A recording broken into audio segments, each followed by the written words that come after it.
दोस्तों नमस्कार। अक्सर ये कहा जाता है कि if you have a dream then you need a team. इसका मतलब ये है कि यदि आपका कोई बड़ा सपना है जिसे आप पूरा करना चाहते हैं तो उसके लिए आपके पास एक मजबूत टीम का होना बहुत ही आवश्यक है। और ये बात पॉलिटिक्स में भी उसी हद तक सही है। तो यदि आप भी ये जानना चाहते हैं कि अपनी पॉलिटिकल टीम कैसे बनाएं तो ये वीडियो आपके लिए है। दोस्तों नमस्कार, मेरा नाम राजीव साहू है और मैं एक पॉलिटिकल लीडरशिप कोच हूं। और मेरा मिशन है राजनीति में 1 लाख ऐसे फ्यूचर लीडर्स की मदद करना जो भविष्य में हमारे देश को और समाज को एक बढ़िया नेतृत्व प्रदान कर सके। और आज के इस मास्टर क्लास में आपका स्वागत है जिसमें हम बातचीत करने वाले हैं 6 ऐसे तरीके जिससे आप भी अपनी एक मजबूत पॉलिटिकल टीम तैयार कर सकते हैं। दोस्तों आगे बढ़ने से पहले यदि अभी तक आपने चैनल को सब्सक्राइब नहीं किया है तो प्लीज चैनल को सब्सक्राइब कीजिए और साथ ही साथ बेल आइकन हिट करना ना भूलें ताकि इस तरीके के और भी जो इंटरेस्टिंग वीडियोस आने वाले हैं उन्हें आप कभी भी मिस ना करें। तो आइए आते हैं आज के विषय में जिसमें हम बातचीत करने वाले हैं 6 ऐसे तरीके जिससे आप भी अपनी एक मजबूत पॉलिटिकल टीम तैयार कर सकते हैं और राजनीति में आगे बढ़ सकते हैं, सफल हो सकते हैं। तो आइए देखते हैं बारी बारी से वो 6 स्टेप कौन कौन से हैं।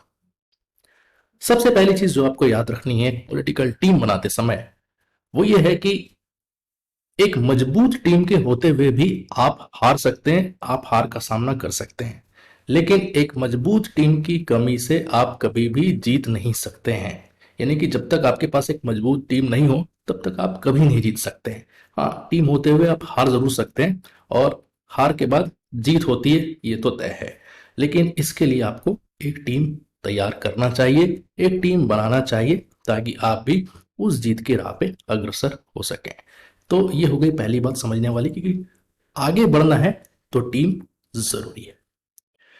दूसरी बात जो आपको ध्यान रखना है टीम बनाते समय वो ये है कि राजनीति में हम अलग अलग तरीके से बात करते हैं। हम ये कर देंगे, हम वो कर देंगे, हम आपके लिए ऐसा कर देंगे, हम आपके लिए वैसा कर देंगे। और आपको ये लगता है कि शायद इन चीजों से आप राजनीति में आगे बढ़ सकते हैं और लोग आपसे जुड़ेंगे।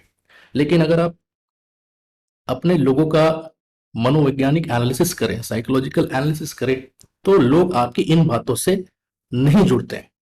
लोग जुड़ते हैं पहले आपसे, फिर आपके विजन से, आप जो काम करने वाले उनके थ्रू जुड़ते हैं। तो पहले तो आपको वो भरोसा पैदा करना पड़ेगा कि आप पे वो भरोसा कर सके लोग। तो पहले आप पर भरोसा करें, आपसे जुड़ेंगे, फिर वो आपकी बातों से भी जुड़ना शुरू हो जाएंगे।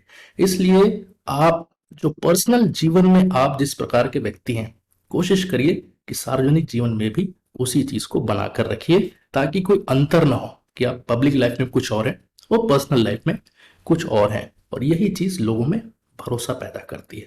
तो पहले वो आप पे भरोसा करेंगे, इसलिए लोगों का भरोसा जीतने लायक बनाइए और फिर देखिए कि वो आपके हर बात पर भरोसा करेंगे।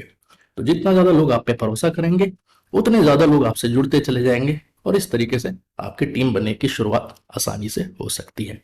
तो दूसरी जो बात जो ध्यान में रखना है वो है लोगों का भरोसा जीतना है। और जब लोग आप पर भरोसा करना शुरू करेंगे तो अपने आप वो आपसे जुड़ेंगे और आपकी टीम तैयार होती जाएगी। तो ये हो गई दूसरी बात। तीसरी बात जो टीम बनाते समय आपको ध्यान रखनी है कि लोगों से जुड़ना कैसे है। देखिए लोगों से जुड़ने के बहुत सारे तरीके हो सकते हैं, लेकिन फिर से अगर मनोविज्ञान की बात करें और हम जिस तरीके से लोगों से मजबूत रिश्ता बना सकते हैं उस आयाम से अगर सोचें तो लोगों के साथ इमोशनली कनेक्ट होइए, लोगों से भावनात्मक रूप से जुड़िए। और जो रिश्ते भावनात्मक रूप से बनाए जाते हैं जैसे कि हमारे परिवार, हमारे मित्र, हमारे रिश्तेदार, हमारे चाहने वाले, वो रिश्ते काफी मजबूत होते हैं और लंबे समय तक साथ चलते हैं। इसीलिए लोगों से भावनात्मक रूप से जुड़िए, उनकी खुशी में खुशियां ढूंढिए, आप उनके दुख को महसूस करने की कोशिश कीजिए आप। और इस तरीके से आप देखेंगे कि जैसे आप भावनात्मक रूप से लोगों से जुड़ना शुरू करते हैं तो आपको भी वो अपने एक परिवार के सदस्य के रूप में देखना शुरू करते हैं। और इससे जो हम बात करते हैं भरोसे की, वो बहुत जल्दी पैदा होता है। और एक बार आप पर भरोसा हो गया, उन्होंने आपको एक्सेप्ट कर लिया, तो निश्चित रूप से आपसे वो जुड़ते चले जाएंगे और इस तरीके से आपकी एक मजबूत टीम तैयार होना शुरू हो जाएगी। तो ये हो गई तीसरी बात, लोगों से भावनात्मक रूप से जुड़ने का प्रयास करें। चौथी जो बात जो टीम बनाते समय आपको याद रखनी है वो ये है कि आपको नेता बनना है, लेकिन कैसा नेता बनना है? एक प्रॉब्लम सॉल्वर। जी हाँ, ऐसा नेता बनना है जिससे लोग ये उम्मीद कर सके कि हमारी जो भी समस्याएं हैं उनका समाधान करने में आप सक्षम हैं। तो जीवन में आप जितने लोगों से मिलेंगे, दुनिया में जितने लोगों के पास जाएंगे, सबकी कुछ ना कुछ समस्याएं होती है।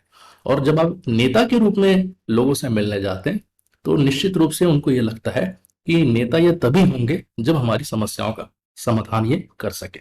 इसलिए आपको प्रॉब्लम का हिस्सा नहीं बनना है, आपको सोल्यूशन का हिस्सा बनना है। आपको समस्या का नहीं, समाधान का हिस्सा बनना है। इसीलिए जब भी आप कोई समस्या देखें, चाहे व्यक्तिगत जीवन में हो, सार्वजनिक जीवन में हो, या लोगों से बातचीत करते समय, तो हमेशा जरा ठंडे दिमाग से उसके समाधान के बारे में सोचिए। और ये समाधान आपको कैसे मिलेगा?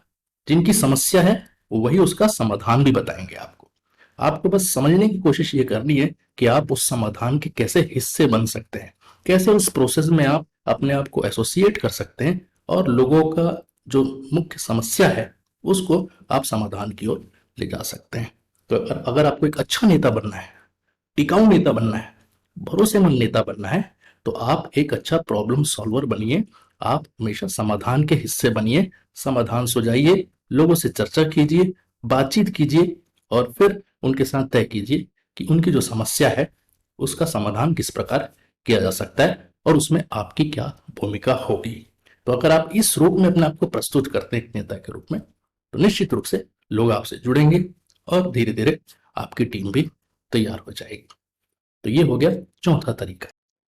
आपको जो तरीका है जो आपको याद रखना है टीम बनाते समय, वो ये है कि जितने भी लोगों से आप मिलें तो लोग आपसे जुड़ेंगे क्यों? अगर आप लोगों को जोड़ना चाहते हैं तो सिर्फ उनका नाम और मोबाइल नंबर लिख लेने से वो आपसे नहीं जुड़ेंगे। लोगों से अगर आपको जुड़ना है तो आपको लोगों को अपना बनाना पड़ेगा। और लोग कैसे अपना बनेंगे? लोग दो चीजें ढूंढते हैं किसी भी व्यक्ति के साथ, एक है रिस्पेक्ट और दूसरा है रिकग्निशन, यानी कि सम्मान और पहचान। तो यदि आप अपने लोगों को ये दोनों चीजें देते हैं, ये दोनों चीजें ऑफर करते हैं, तो देखिए किस तरीके से लोग आपसे जुड़ना शुरू हो जाते हैं। तो इसलिए जिस व्यक्ति से भी आप मिले, जिन लोगों से भी आप मिले, हमेशा यह ध्यान रखिए कि किस तरीके से आप उन्हें सम्मान दे सकते हैं और पहचान दे सकते हैं। जब भी कोई अचीवमेंट हो, जब भी आप कोई सफलता प्राप्त करें, तो लोगों को क्रेडिट दीजिए, लोगों की तारीफ करिए, उनको पहचान दीजिए, लोगों को नाम से बुलाइए, उनके नाम याद रखने की कोशिश करिए। तो ये छोटी छोटी चीजें, आपको कोई बहुत बड़ा काम करने की जरूरत नहीं है। इन छोटी छोटी चीजों से लोग अपना महत्व समझना शुरू कर देंगे और देखिए फिर किस तरीके से आपको नेता मानकर आपके साथ जुड़ना शुरू हो जाएंगे। तो इस तरीके से आप अगर लोगों को सम्मान और पहचान देते हैं तो काफी संख्या में आप लोगों को अपने साथ जोड़ सकते हैं और इन्हीं के माध्यम से आप अपनी टीम तैयार कर सकते हैं। और ये लोग आपके लिए कुछ भी कर सकते हैं, इस भावना के साथ आपके साथ काम करेंगे। तो ये हो गई पांचवी बात। छठवीं और आखिरी बात जो आपको ध्यान रखना है टीम बनाते समय, कि आप सैकड़ों हजारों लोगों से मिलते होंगे या मिल चुके होंगे या मिलने की कोशिश करेंगे। तो आप ये देखिएगा कि कोई भी व्यक्ति को आप नकारिए मत, किसी भी व्यक्ति को ये मत कहिए कि ये मेरे किसी काम का नहीं है। इस दुनिया में हर कोई एक हुनर लेकर आया हुआ है, हर किसी के अंदर एक स्किल है जो किसी दूसरे के पास नहीं होती है। तो आप पहचानने की कोशिश करिए कि किस समय, किस जगह में और किस रूप में वो आपकी मदद कर सकता है। तो हर एक व्यक्ति के अंदर जो गुण है उसको आपको देखना है, परखना है, समझना है और समय आने पर किस तरीके से अपने साथ लेकर उनका इस्तेमाल करना है, ये आपको सुनिश्चित करना होगा। यही वो तरीका है जिससे कि आप लोगों की मदद करते हैं तो समय आने पर लोग भी आपकी मदद करते हैं जब आपके समय में आपको मदद की आवश्यकता है। तो इसीलिए हर एक व्यक्ति को एक इस नजरिए से देखें कि कभी ना कभी किसी ना किसी रूप में ये मेरे काम का जरूर हो सकता है। तो देखिए आपके टीम में हमेशा इस तरीके के लोग उपस्थित रहेंगे जो अलग अलग कामों के लिए कभी भी आपके काम आ सकते हैं। तो ये वो 6 तरीके हैं दोस्तों, जिससे आप भी एक मजबूत टीम बना सकते हैं लोगों के साथ जुड़कर, और इन लोगों के साथ मिलकर आप अपनी राजनीतिक यात्रा में आगे बढ़ सकते हैं और सफलता प्राप्त कर सकते हैं। दोस्तों अगर आपको ये वीडियो अच्छा लगा तो प्लीज इस वीडियो को लाइक करिए, ज्यादा से ज्यादा लोगों के साथ शेयर करिए ताकि आप भी उनकी मदद कर सकें। पॉलिटिकल ट्रेनिंग के लिए और इलेक्शन मैनेजमेंट के लिए। अगर आप मुझसे जुड़े रहना चाहते हैं तो मेरे वीआईपी फेसबुक ग्रुप में आपका स्वागत है, जिसका लिंक इस वीडियो के साथ दिया जा रहा है। तो दोस्तों, इस वीडियो में इतना ही। और भी वीडियोस हैं, उन्हें आप देखते रहिए, लीडरशिप सीखते रहिए और राजनीति में आगे बढ़ते रहिए। थैंक यू, धन्यवाद, जय हिंद।